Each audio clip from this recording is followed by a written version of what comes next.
Jamaah,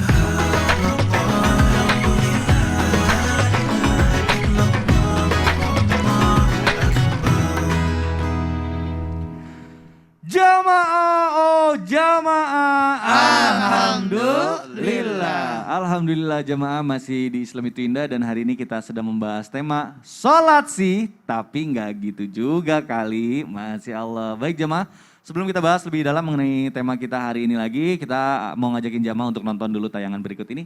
Silakan. Sudah biarkan aja lah, biarkan aja. Nanti selesai baru ditutup. Nanti selesai baru ditutup.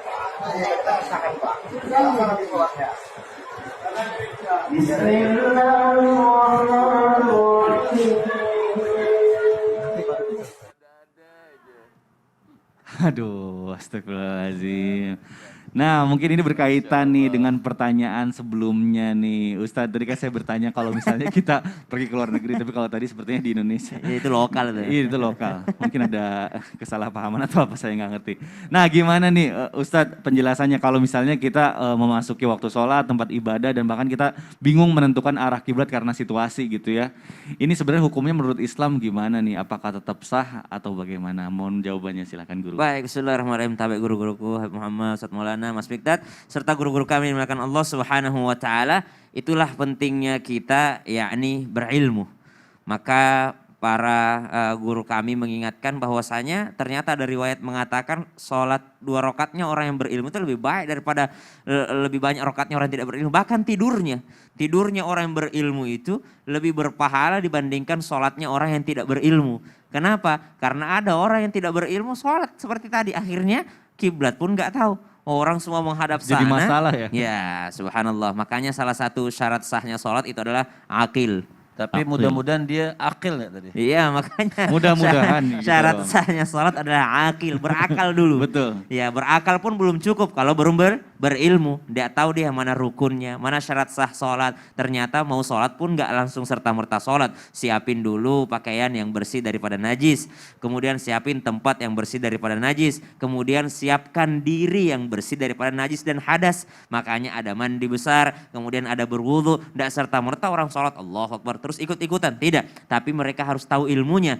Kenapa? Karena termasuk di antara sah tidaknya sholat tersebut. Nah sekarang kita keluar negeri misalnya, keluar kampung kita lah, keluar kampung kita yang Betul. mana di daerah tersebut kita nggak tahu bahwa kiblatnya tuh arah mana gitu. Betul. Ya mungkin ya, anggaplah ini tayangannya tahun 98 belum ada aplikasi. Belum ada Anggaplah internet, ya. ya. Kalau sekarang kan ada aplikasi, kita langsung cari aja gitu ya. Betul. Boleh kita melihat daripada aplikasi arah kiblat yang insya Allah kita yakini itu adalah bahwa itu adalah benar arah kiblat. Itulah kenapa ulama kita mengajarkan ketika niat itu adalah kalimat mustaqbilal qiblati.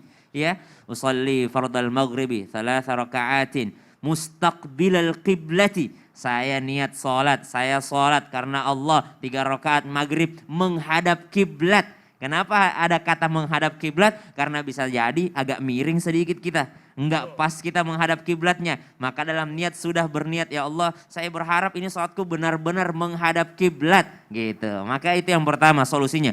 Yang kedua bahkan waktu sholat kita nggak tahu. Nah insya Allah mudah-mudahan semua sudah bisa menggunakan smartphone-nya ataupun informasi yang ada, maka harus bertanya gitu. Kalau di luar negeri kan nggak mendengarkan suara azan ini. Makanya alhamdulillah akhir-akhir ini sedang marak dibicarakan pengaturan speaker masjid ini. Betul. Mudah-mudahan benar-benar menjadi sarana informasi untuk kita supaya kita tahu bahwa udah masuk waktu sholat. Orang tua kita yang nggak pakai aplikasi dia tahu waktu sholat itu sudah masuk melalui toa-toa masjid tadi atau speaker-speaker masjid yang aktif. Walaupun mungkin ada sebagian yang memang sedikit mengganggu sekitar. Namun kita tidak membahas itu, mudah-mudahan ini menjadi pengingat sholat untuk kita. Amin. Kemudian Betul. kita bahagialah hidup di Indonesia yang banyak suara azan ini. Betul. Kemudian tempat ibadah sekarang masalahnya. Tempat ibadah di mana semua tanah ini, muka bumi ini adalah tempat sholat. Boleh dijadikan tempat sholat kecuali toilet dan juga di atas kuburan. Maka subhanallah